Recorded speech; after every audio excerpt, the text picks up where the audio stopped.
Oi pessoal, Duda da RPS Capital. Eu já estou aqui mais uma vez com o Alexandre Miguel, sócio e responsável pela área de análise aqui do Long Only. Além de julho, a gente viu uma recuperação importante dos mercados, né? O Long Only apresentou um retorno positivo de 5,4 contra 4,4 do IBX, né? Então gerou um alfa aí. E quais foram os setores que podem ser destacados no período, né? Principalmente os papéis que a gente atribui essa performance positiva do mês. Bom, pessoal, realmente mês passado foi um mês aí positivo para a Bolsa como um todo, para os mercados não só aqui no Brasil como lá fora. Então a gente viu alguns indicadores aí de atividade mostrando uma fraqueza e com isso, junto com a queda do preço das commodities globalmente, a gente viu essa preocupação em relação à inflação global, no Brasil também, arrefecer um pouco. O Comitê Monetário dos Estados Unidos acabou atestando um pouco dessa visão, mostrou mais preocupação com a atividade e acabou referendando essa visão. Então os ativos de risco como um todo performaram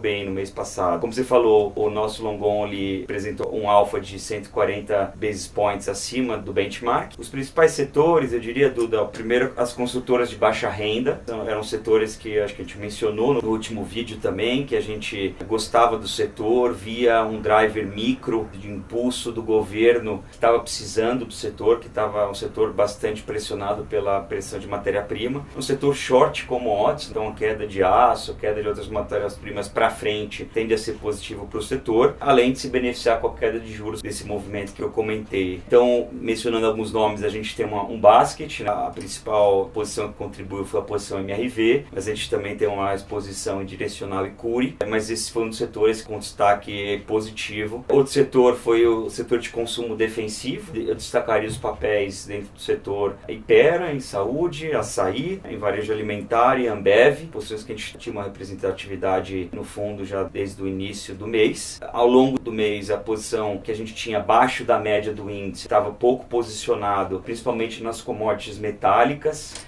Então, uma posição bem pequena abaixo do benchmark ajudou. O nosso alfa, por exemplo, foi Vale. E algumas empresas de consumo um pouco mais cíclica, mas ainda bem defensivo e timidamente, que a gente não está com uma posição tão grande nesse setor, mas algumas delas também ajudaram, como Soma, Iguatemi, Intelbras. Então, acho que basicamente, resumindo, os outperformers foram esses. Do lado negativo, sempre é bom falar. O net, né, entre os positivos e negativos foi bom. A gente gerou alfa mês passado, mas posição de MRV, de Petrobras e Apivida, elas pegaram um pouco dessa performance e geraram alfa negativo no mês passado. Agora, nesse contexto, entrando nos setores que tiveram as maiores alterações, você comentou sobre as construtoras que já estavam no mês passado e que seguiram na nossa carteira de julho. O que mais você pode comentar que a gente teve de alteração mesmo dos setores na carteira? As construtoras a gente foi montando, a gente tinha alguma coisa, a gente chegou a aumentar um pouco ao longo do mês. Foi um movimento bom, porque ao mês de agosto, agora esse início de mês, elas continuaram performando bem. O que tem levado a isso, a gente viu no Brasil também o Copom acabar sinalizando um fim muito próximo também para o ciclo de aperto monetário. Então acho que é um setor que se beneficia de uma forma mais defensiva, já adiantando que a gente continua gostando e a gente aumentou ao longo do mês. Setor de commodities, a gente também foi reduzindo, a gente começou o mês de julho com mais exposição e hoje a gente ainda tem alguma exposição mais a petróleo, eu diria, mas a gente foi reduzindo também ao longo de julho. Hoje a gente entra em agosto com uma posição menor ainda do que a gente entrou em julho, que já era uma posição abaixo dos níveis do índice. E comenta sobre a exposição direcional do fundo, como foi a movimentação?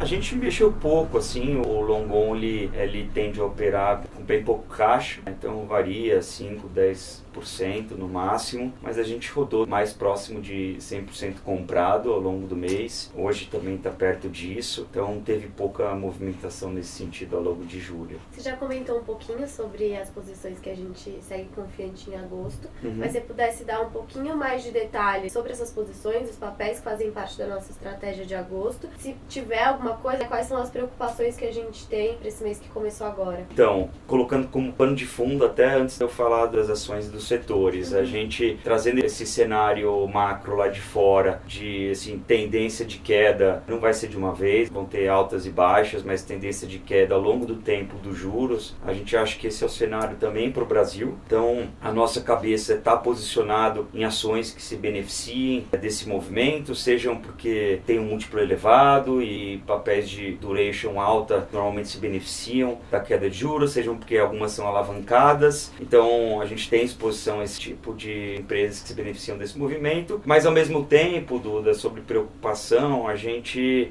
não está muito exposto ainda a papéis tão cíclicos. A gente tem preocupação com o fiscal, acho que esse ano está tendo bastante medida para acelerar a atividade, aumento de auxílios emergenciais do governo, corte de impostos, a gente pode ver uma queda da inflação vindo mais lá de fora do que internamente, então ajuda a renda disponível, melhora para o programa habitacional, a Casa Verde e Amarela, então, vários drivers de incentivo à atividade, então a gente acha que talvez não seja um tema de tão curto prazo a desaceleração da atividade, mas com os desafios que a gente tem no fiscal, acho que vai ser um tema para 2023, logo pós-eleições, na verdade. Então a gente tem um pouco de preocupação com o tamanho dessa desaceleração da atividade, por isso a gente está timidamente exposto a alguns papéis cíclicos, com mais exposição à atividade, mas é pouco ainda. Então essa eu acho que é uma preocupação, eu diria que é o fiscal e a atividade que a gente tem. E aí, para resumir, entre setores e ações que a gente está mais posicionado, ou segue posicionado, o principal setor é ainda o setor de defensivos domésticos. Esse é um grupo maior, mas dentre eles tem o setor de saúde, que aí eu citaria a Apvida e Hypera, o setor de consumo defensivo, que aí posição em Açaí e Ambev, as duas tendem a se beneficiar de queda de juros, distribuição de combustíveis, principalmente Vibra, é um setor que também entra nesse basket de defensivos domésticos. Como eu falei, muito pontualmente em algumas empresas cíclicas domésticas, e aí eu citaria construtoras de baixa renda, que a gente segue posicionado, a gente acha que dentro das construtoras é um subsetor mais protegido, dentro de consumo, posições pontuais mais cíclicos, Soma e o grupo SBF. E por último, a gente segue posicionado em elétricas, com a Eletrobras, que é uma posição que a gente vem carregando já pelo menos há alguns meses no fundo. Tá ótimo, Ale. Obrigada. Mês que vem a gente se encontra aqui de novo e até mais. Até mais, obrigado, pessoal.